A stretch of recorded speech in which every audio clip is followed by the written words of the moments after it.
poking around with these Mutalisks, forcing Ice to alternate between both bases. Still got some scouting overlords in position that Ice really needs to take care of. Zerglings coming in once again, and both players just looking to harass. No outright main fighting right here, and these Zerglings are going to be hugely vulnerable to all these Mutas. Trying again for this run by. Ice is like the king of run bys right now. Fungal growth going off on one Zergling. That queen finally dies, so he sacrificed a lot of Zerglings. Looking like he's going to try and get an Infestor. He got one of the 4 Infestors. Now there's only 3. Moving out here with his Hydras. Now this is really, really dangerous. With the lack of creep he's got, he's only getting these little puddles. Finally, as like a late game emergency. Cleaning up an Overlord though, and so that's always nice. And it did supply cap NEXShine. Little bit of a slip there by NEXShine. Should not have been that vulnerable to Overlord cleanup. And now these Hydras with a little bit more creep are a little bit more mobile. Needs to tighten these avenues up, get some creep tumors going, and get mining at his third base. Both players trying to disrupt the other player as much as possible. Spinecrawlers going up at this third expansion, which is really good. Desert Oasis is just weirdly spread out. It's so far to your natural, and then so far all the way over here to your third. It's really quite hard to defend. Mutalisks are great because they can just ignore these little gaps, and this has been changed in 1.1, but this is pre 1.1, so we've still got that, and we don't have rocks at the ramp. So this is the old Oasis, not the new. Both players scouting pretty efficiently.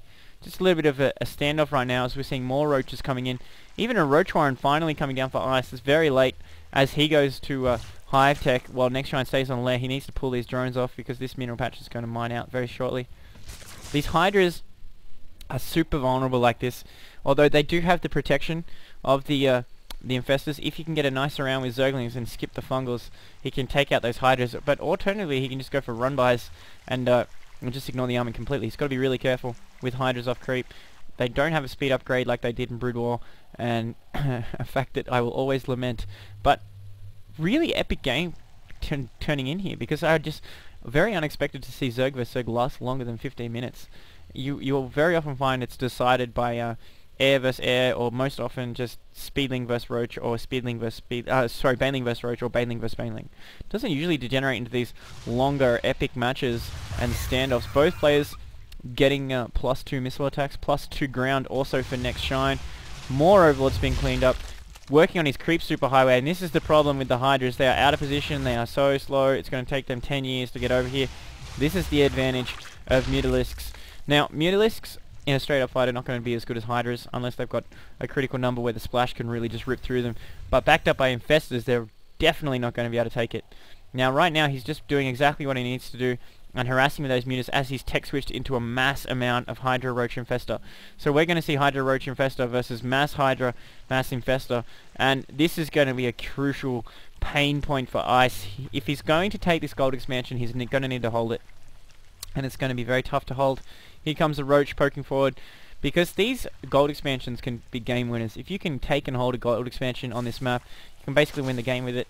And right now, Ice is being a little bit cheeky. Got to be careful. He does not have Roaches backing these up. He's going to have to rely on his Fungals. And NEXShine's army is scary huge. And he's got 2-1 upgrades compared to 2-1, but he's got that Carapace coming on.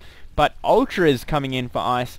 He went for Hive, saving up the minerals for that Ultra Cavern, getting Chitinous Plating, 5 Ultras in production. So he skipped out on all these Roaches. Now, interesting thing here is NEXShine's got a window that he doesn't even realize. Until these Ultras come out, the Roach advantage is going to be huge, but once these Ultras are here, he's going to have to micro like an absolute demon to be able to avoid these Ultras. We saw Moonglade do it against Slush, so it's just a case of whether NEXShine is up to the task.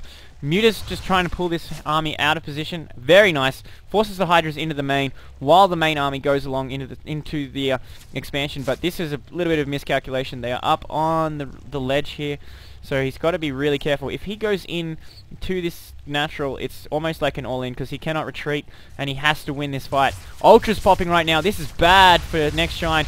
Beautiful Fungal going off. It's Line Wars up the cliff.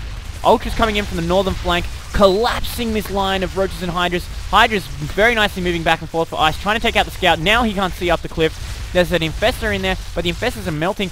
Ultra's taking a ton of damage, pulling back one more Ultra, and now this battle-torn army is forced to retreat. Nice Fungal going off. Ultra's going to come in and mop it up. He just needs to leave this beaten up Ultra at home. But that was targeted. Very nice by NEXShine. He managed to get that Ultra that was super low. Bit of a mistake there by Ice. Those are super expensive Ultras. But these are slow. Very slow units. And Ultras could basically pick these off. Fungal Growth on the Ultra. Too bad they are immune to slow moving in effects. So they'll be just fine. But right now, long distance mining by NEXShine. This is interesting. So we are seeing all these Ultras coming out on the place. And we have 26 Hydras being produced by NEXShine. It's a very interesting choice against pure Ultra right now. 18 more Hydras coming out for Ice, and both players are going to be out of position now. All the Hydras going to the right hand side of Ice. Ice going to the left hand side, forcing will he stay aggressive? No, NEXShine is going to go defensive, so he's the first person to blink, throwing down this gold expansion while this goes on. Both players taking a gold expansion. They're both trying to do this. Now the armies are slowly making their way to this, but these Hydra Roaches are massively out of position. Ice is just going to be in a good shape to take this, but no, now the army's going to be out of clump. He's going to be much more reinforced. He can actually do the reversal and do what Ice did to him. Looking like Ice might just be interested in holding this gold expansion, but NEXShine does see it. Constantly long distance mining from this gold still, and just waiting for that to finish. Pulling across to the right, making NEXShine come across to the right. Bit of shadow games going on. He's going to cut these drones off. If anyone played AoE 2, they kind of remind me of those wagons that went to the gold markers. Now we are seeing these Ultras closing in on these Hydra Roaches, collapsing the first line of Roaches. Now these Hydras have no Roaches to back them up. This is very dangerous right here. Focusing on the Ultras, but while this is going on, Ice's Hydra is getting free shots. Fungal on the middle of those Hydra lines, and NEXShine taps out. So another big scalp taken there by Ice. Very interesting ZVZ that degenerated into this big Hydra Roach Wars, and then the Ultras proving the difference, especially considering the great positioning battle that Ice was winning there. So yeah, really interesting game, and that's a wrap.